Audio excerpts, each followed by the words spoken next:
औज़ु बिल्लाहि मिनश्शैतानिर्रजीम बिस्मिल्लाहिर्रहमानिर्रहीम। ख्वाब और उसकी हकीकत। ख्वाब का दुनिया के साथ बहुत बड़ी हकीकत है। ख्वाब और दुनिया ये बहुत बड़ी हकीकत है। ख्वाब का दुनिया के साथ बहुत मामला है, लेकिन लोगों को इल्म नहीं है। जैसा कि कुरान पाक में अल्लाह का इरशाद बारी ताला है, हमने अपने पैगंबर का वो ख्वाब सच कर दिखाया कि तुम मक्का में दाखिल होंगे सर मंडाते हुए। तो ये अल्लाह पाक ने फ़तह मक्का होने से पहले अल्लाह पाक ने नबी मोहम्मद सल्लल्लाहु अलैहि वसल्लम को ख्वाब दिखाया था। जब वो मक्का फ़तह हुआ तो फिर ये उस टाइम ये आयत नाज़िल हुई, फरमाया हमने अपने नबी का वो ख्वाब सच कर दिखाया कि तुम मस्जिद हराम में दाखिल होंगे। गौर करें,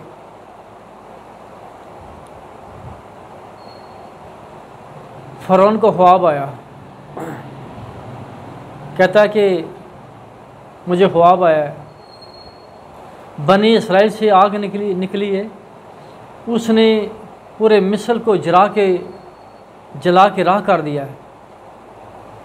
फिर वज़ीरों को नजूमियों को कहा कि इस ख्वाब की तबीर क्या है। उन्होंने कहा इस ख्वाब की तबीर ये है कि बनी इसराइल में एक बच्चा पैदा होगा, वो अल्लाह पाक का खास बंदा होगा। जब वो बड़ा होगा तुम्हारी हुकूमत ख़त्म हो जाएगी, मिस्र तबाह बर्बाद हो जाएगा। ये उस ख्वाब की तबीर है। तो उस टाइम वो बच्चा कौन पैदा हुआ था? हज़रत मूसा अलैहिस्सलाम। नमरूद को इसी तरह नमरूद को ख्वाब आया, बोलता है ऐ मेरे वज़ीरों, ऐ मेरे नजूमियों, मैंने ख्वाब देखा है, आसमान से एक सितारा है और ज़मीन पे ऊपर गिरा है और रोशनी हो गई है। फरमाया इस ख्वाब की तबीर क्या है? उन्होंने कहा कि इसका मतलब होता है कि एक बच्चा पैदा होगा,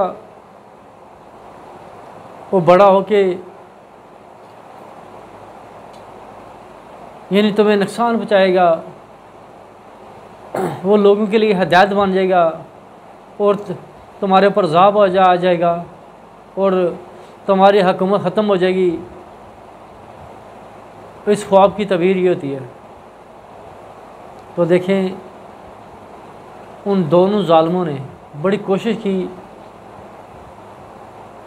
कि मूसा अलैहिस्सलाम को मारने की, इब्राहीम अलैहिस्सलाम को मारने की, लेकिन वो अल्लाह के पैगंबर थे। अल्लाह पाक ने उनको बचाना था और वो ख्वाब सच्चा करना था। फिर उसके बाद ऐसे ही मामला हुआ, यानी इसी तरह हुआ। तो यानी आपने गौर करना है कि अल्लाह पाक ने आपको एक इल्म दिया है। नबी मोहम्मद सल्लल्लाहु अलैहि वसल्लम को सहाबा कराम ने फरमाया, या रसूलल्लाह सल्लल्लाहु अलैहि वसल्लम, अगर आप दुनिया से तशरीफ़ फरमा हो जाएं, क़दा ना करें, आप दुनिया से वफ़ात पा जाएं, तो आपके बाद जो आसमान से ख़बरें आती हैं, खुशखबरें आती है, पैगाम आते हैं, वो आपके बाद हमें कौन बताएगा? फरमाया सहाबा कराम परेशान ना हो, मेरे बाद नेक लोगों को ख्वाब आया करेंगे, वो चाहे अपने लिए देखें चाहे किसी के लिए देखें, उनके ख्वाब सच होंगे। फरमाया नेक बंदे का जो ख्वाब है नबूवत का 46वां हिस्सा होगा। और नबी मोहम्मद सल्लल्लाहु अलैहि वसल्लम की और हदीस है कि क़यामत के करीब बेशतर लोगों को सच्चे ख्वाब आएंगे, बेशतर लोगों को सच्चे ख्वाब आएंगे। तो अल्लाह पाक इस ख्वाब के ज़रिए इस अपने दीन को क़यामत तक चलाएंगे। तो अल्लाह पाक ने आप लोगों के ऊपर बड़ा फजल किया, रहमत की है। यानी एक नेमत, ख्वाब जैसी नेमत आपके पास मौजूद है। इसमें कोई बंदा भी यानी अल्लाह ताला से रास्ता पूछ सकता है अल्लाह पाक इस सवाब के ज़रिए आपको बता सकते हैं कि आप गलत हो या सही हो। अल्लाह पाक ने जैसा फरमाया, क्या अंधेरे में रहने वाला क्या रोशनी में रहने वाला दोनों बराबर हो सकते हैं? फरमाया नहीं। जो अंधेरे में होता है कुफ्र में होता है, जो रोशनी में होता है वो हिदायत के ऊपर होता है, वो सही मुसलमान होता है। अगर आपको कोई ख्वाब आए ना, अगर आपने आपको देखते हैं मैं अंधेरे में हूँ, तो आप समझ जाओगे कि मैं कुफ्र में हूँ, मैं गुमराही में हूँ। अगर आपने ख्वाब में देखा कि आप रोशनी में हो, तो आपका दिल खुश हो जाएगा, आप उठेंगे तो आपको पता चल जाएगा मैं हिदायत के ऊपर हूँ। यानी जो ख्वाब कुरान के मुताबिक होगा वो सच्चा होता है। तो इससे आप लोगों ने फ़ायदा उठाना है। और अगर आप लोगों को कोई ख्वाब आए, उसकी तबीर जाननी है साहिब इल्म से, यानी जो लोग सही इस ख्वाब की तबीर जानते हैं, उनसे पूछना भाई ये ख्वाब मैंने देखा, इसका क्या मामला है। तो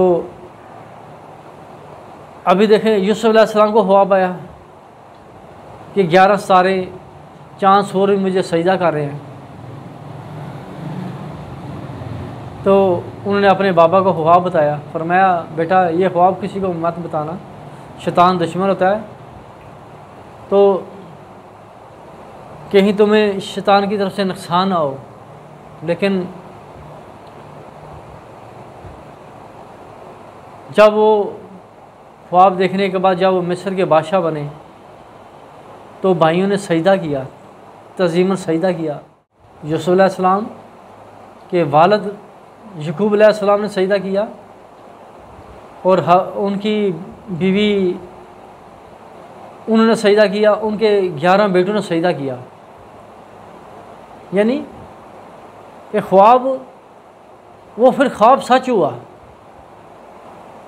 अल्लाह पाक ने वो ख्वाब सच कर दिखाया। यानी इसे यानी ये अल्लाह पाक का ख़ास इल्म है, और ये अल्लाह पाक की तरफ से नेमत है।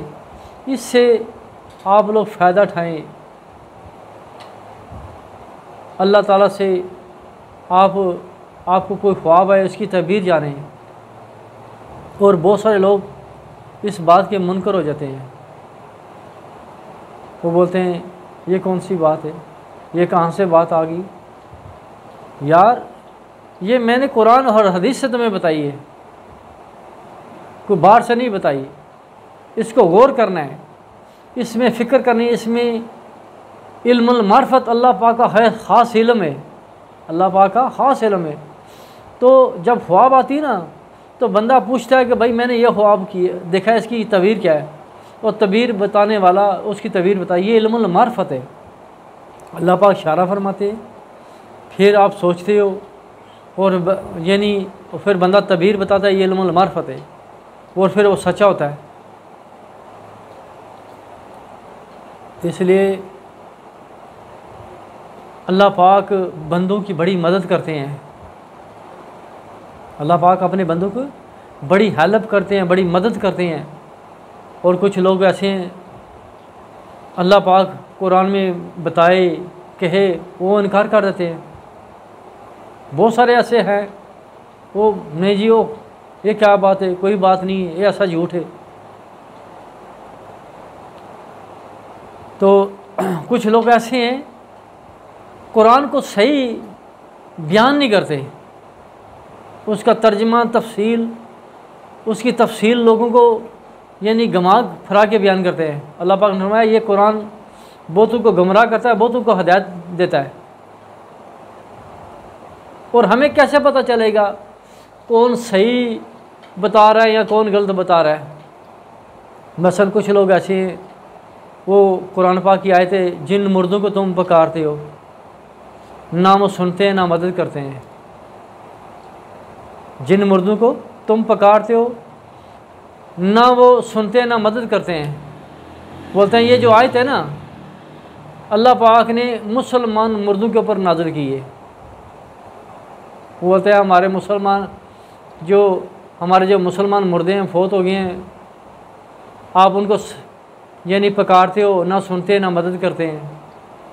यार इंसान गौर कर, जब हम कब्रिस्तान के पास से गुज़रते हैं ना, तो हम बोलते हैं अस्सलाम वालेकुम या अहलल कबूर, यानी ए कब्र में रहने वाले मुर्दे तुम पर अल्लाह की रहमत हो। तो वो सारे मुर्दे जवाब देते हैं। वो जहाँ उस कब्रस्तान के जो आखिरी कोने में मुर्दा होता है ना, तो वो भी जवाब देता है। तो मतलब क्या, हमने सलाम किया, उनको फ़ायदा हुआ, उनको सवाब मिला। जब सारे मुसलमान मुर्दों ने हमें सलाम का जवाब दिया, हमें सवाब मिला। तो यहाँ से पता क्या चलता है, जो हमारा मुसलमान मुर्दा है वो हमारे से ज़्यादा ताकत रखता है, वो कब्र में रह के भी सलाम का जवाब देता है। यहाँ मुर्दे की मैं बात कर रहा हूँ, यानी वो कब्र में ज़िंदा है, हम उनकी आवाज़ नहीं सुन सकते, वो हमारी आवाज़ सुनते हैं। तो यार गौर कर, अल्लाह पाक ने कुरान पाक में फरमाया, जो अल्लाह की राह में शहीद होते हैं उनको मुर्दा मत कहो, वो तसव्वुर भी ना करो ये मुर्दा हैं। ख़बरदार, ये सोचना भी नहीं है। वो कब्रों में खाते हैं, पीते हैं, ऐश करते हैं, आने वाले शहीद का इंतज़ार कर रहे हैं। तो जब बंदा खाता भी हो, पीता भी, आने वाले शहीद का इंतज़ार कर रहे हो, तो क्या यार वो हमारी बात नहीं सुनता? जब हम उसकी कब्र के ऊपर जाएंगे, हम उसको सलाम करेंगे, वो सलाम का जवाब नहीं देगा। हम उसको कहेंगे हमारे लिए ये दुआ करें अल्लाह ताला से, आप अल्लाह के दोस्त हो, नेक बंदे हो, तो क्या वो हमारे लिए दुआ नहीं करेगा? वो हमारे लिए दुआ करेगा, या अल्लाह पाक मेरी कब्र के ऊपर आया, इसको जो मांगता है इसको या अल्लाह पाक तो अता फरमा। क्यों? ये सोच क्या है कि मैं अल्लाह का दोस्त हूँ। यार ये शहीद की ये शान है, वो कब्र में खाता पीता है। तो जो अल्लाह के वली होते हैं, शहीद तो उनके ग़ुलाम हैं, अल्लाह के वलियों के, वो तो उनसे ऊंचा मकाम है। वो सारी ज़िंदगी अल्लाह की राह में जिहाद करते हैं, उनको बड़ा फिर अल्लाह पाक फरमाते हैं ये मेरे दोस्त हैं। अल्लाह फरमाते हैं ना उनको दुनिया में गाम है ना आखिरत में गाम है। यार ये वलियों की शान है, तो सहाबा कराम की क्या शान होगी, और हमारे नबी मोहम्मद सल्लल्लाहु अलैहि वसल्लम की शान क्या होगी? वो अपनी कब्र मुबारक के अंदर कैसे ज़िंदा होंगे, कितना उनका मकाम होगा। तो ये जो आयत है, जिन मुर्दों को तुम पुकारते हो ना वो सुनते ना मदद करते, ये आयत हकीकत में जो काफिर मुर्दे हैं, जो काफिर हैं, जो बुतों की पूजा करते हैं, जो उनके बुज़ुर्ग फौत हो गए, वो उनके पास जाते हैं, हमारी ये मदद करें, उनको ये पुकारते हैं। लेकिन अल्लाह पाक फरमाते हैं ये वो तो मुर्दे हैं, वो तो तुम्हारी सुनते भी नहीं, मदद नहीं करते, इसलिए को वो काफिर हैं, वो मर गए, वो मुर्दे हो गए हैं। ये आयत हकीकत में उनके लिए, काफिर मुर्दों के बारे में। तो इन्होंने क्या किया, इस आयत को उठा के औलिया कराम के ऊपर, अल्लाह के नेक बंदों के ऊपर लगा दिया। हालांकि ये आयत काफिर मुर्दों के बारे में, जो बुतों की पूजा करते हैं, मसलन जो उनके बुज़ुर्ग थे जिनकी वो पूजा करते थे, तो ये आयत उनके बारे में है। तो ये जो आयत उठा के ये क्या करते हैं, मुसलमान औलिया कराम के ऊपर लगा देते हैं।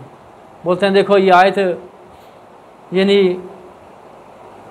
अल्लाह पाक ने नाज़िल की है औलिया कराम के बारे में। ये जो सुन्नी है, लब्बैक या रसूलल्लाह कहने वाले, ये कब्रों के ऊपर जाते हैं, ये कुफ्र करते हैं, शिर्क करते हैं। यार ये बात बताओ, मेरी बात को गौर करना, ध्यान से सुनना। हज़रत अबू बकर सदीक़ जब फौत होने के पहले उन्होंने वसीयत की कि मेरी मैयत को, मेरी लाश को, मेरे जिस्म को नबी करीम सल्लल्लाहु अलैहि वसल्लम की रोज़े मुबारक के सामने ले जाना। तो बोला कि तो आपका दोस्त साहब से इजाज़त मांगता है कि मैं आपके साथ दफन होना चाहता हूँ।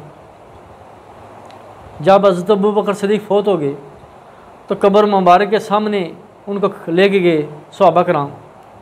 फरमाया या रसूलल्लाह सल्लल्लाहु अलैहि वसल्लम, आपका सदीक़ आपसे इजाज़त मांगता है। तो अंदर से आवाज़ आई, सहाबा कराम फरमाते आवाज़ आई, मेरे सदीक़ को आने दो, उसको मेरे साथ दफन करो। ये तो अबू बकर सदीक़ का मामला है। उसके बाद हज़रत उमर फ़ारूक ने भी यही सहाबा कराम को वसीयत की कि जब मैं फ़ौत हो जाऊं तो मुझे आप सरकार सल्लल्लाहु अलैहि वसल्लम के रोज़े मुबारक के सामने ले जाना, और बोला कि आपका उम्र आपके साथ आना चाहता है, आपकी कब्र मुबारक के साथ जगह चाहता है। तो सहाबा कराम ने उनकी यानी उनको भी ऐसे ही किया कि कब्र मुबारक के सामने ले गए, फरमाया आपका उम्र आना चाहता है, फरमाया उम्र को आने दें, उम्र को यहाँ पे मेरे साथ दफन करें। तो आप बोलते हैं कि वो ज़िंदा नहीं, यानी आप इस बात को गौर करें, हमारा मुसलमान मुर्दा मदद करता है या नहीं करता है। यानी ये आयत हिंदुओं के बारे में है, यानी जो कुफ्र करते हैं, जो गैर मुस्लिम है, जो अपने यानी बुतों की पूजा करते हैं, जो उनके बड़े बड़े बुजुर्ग जिनकी पूजा करते हैं वो चले गए, वो फौत हो गए, उनके वो रहनुमा थे, ये उनके बारे में आए थे। अभी तो आप लोग ने यानी एक गैर मुस्लिम के जो रहनुमा हैं उनको आपने मुसलमान रहनुमाओं के बराबर कर दिया। बात गौर से सुने, जो गैर मुस्लिम के रहनुमा हैं वो गैर मुस्लिमों के हैं,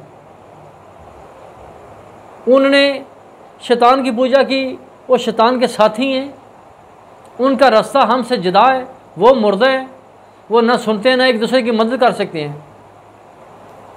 लेकिन जो औलिया कराम हैं, सहाबा कराम हैं, अल्लाह के नबी हैं, ये मुसलमान हैं, इनको आप गैर मुस्लिम के साथ ना मिलाएं। तो आपने इस आयत को यानी उठा के मुसलमान मुर्दों के ऊपर लगा दिया। हमारा मुसलमान मुर्दा सुनता भी, तो आपने ये आपके लिए लम्हा फ़िक्रिया है, आपने ये गौर करना है कि मैं इसको गलत बयान किया या सही बयान किया है ईमानदारी के साथ। तो मुनकर किसको बोलते हैं? मुनकर उसको बोलते हैं जो इनकार कर दे। ईसाइयों ने क्या किया? नबी मोहम्मद सल्लल्लाहु अलैहि वसल्लम का इनकार कर दिया। यहूदी ने क्या किया? ईसा अलैहिस्सलाम का इनकार कर दिया। वो मुनकर हो गए, काफिर हो गए। यार आप लोगों के बीच में उनके लोग आपके उनके बीच में क्या फ़र्क रह गया? कोई फ़र्क है? शैतान ने क्या किया? इनकार कर दिया, मुनकर हो गया, शैतान मरदूद हो गया। यहूदियों ने ईसा अलैहिस्सलाम को नहीं माना, काफिर हो गए। ईसाइयों ने नबी मोहम्मद सल्लल्लाहु अलैहि वसल्लम को नहीं माना, काफिर हो गए। तो इसमें गौर करने की गौर तलब बात है कि ये जो आयत है ये काफिर मुर्दों के बारे में, काफिर मुर्दों के बारे में अल्लाह पाक ने नाज़िल फरमाई है। तो इसको आपने बड़े गौर से तसल्ली के साथ गौर करना है, फ़िक्र करना है, क्या मैंने ये बात गलत बताई है या सही? यार जो काफिरों के बुज़ुर्ग हैं वो काफिरों के, जो हमारे बुज़ुर्ग हैं वो यानी अपनी ईद मनाते हैं, हम अपनी ईद मनाते हैं। तो क्या हम अपनी ईद मनाते हैं, क्या हम उनके जैसे हो जाएंगे? वो अपने बुज़ुर्गों की इज़्ज़त करते हैं, हम अपने बुज़ुर्गों की इज़्ज़त करते हैं, क्या हम उन जैसे हो जाएंगे? उन्होंने अपने के पास जाना है, अपनों के पास। हमने अपने बुज़ुर्गों के पास जाना है, हमने उससे दुआ खैर लेनी है, मदद लेनी है। हमने उनको बोला हमारे लिए दुआ करें, वो हमारे लिए दुआ खैर करेंगे। तो अल्लाह पाक ने उनको वलायत की आले मकाम के ऊपर फैज़ किया है। और अल्लाह पाक ने फरमाया जिसने मददगार बना लिया अल्लाह को और उसके रसूल को और ईमानदार को, भला शुबा ये अल्लाह पाक का गिरोह है और इसने कामयाब होना है। और ये अल्लाह पाक का गिरोह है, ये अल्लाह पाक की जमात है, इसने कामयाब होना है। तो आप इस गिरोह को काफिरों के गिरोह के साथ मिलाते हो। बड़े अफसोस की बात। आप लोग अपनी अक्लों को संवारो, गौर करो इसमें सच्चाई क्या है। जब बंदा बड़ा गुनाहगार हो जाता है ना, बड़ा गुनाहगार हो जाता है, वो अपने गरूर तकब्बर में नशे में इतना हो जाता है कि अल्लाह पाक उसकी अक्ल ख़त्म कर देते हैं। उसको समझाएं तो उसको समझ नहीं आती। वो बोलता है मैं सही हूँ, मैं सही हूँ। तो जो बंदा फ़िक्र वाला होता है वो एक काम करता है ना तो बार बार सोचता है, बार बार फिक्र करता है, बार बार वो अपनी अकल को, क्या मैं ये गलत तो नहीं बयान कर रहा, क्या मैं झूठ तो नहीं बोल रहा। वो बड़ा फिक्र करता है, फिर जाके वो लोगों को बात बयान करेगा। अभी आप लोगों ने गौर करना है, क्या आप लोगों ने सही बयान किया या गलत बयान किया, फैसला आप लोगों ने करना है। और इंशाल्लाह अल्लाह पाक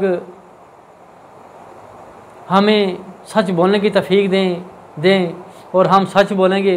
और इंशाल्लाह आप इस पैगाम को सब मुसलमानों तक शेयर करें। खुदा हाफ़िज़।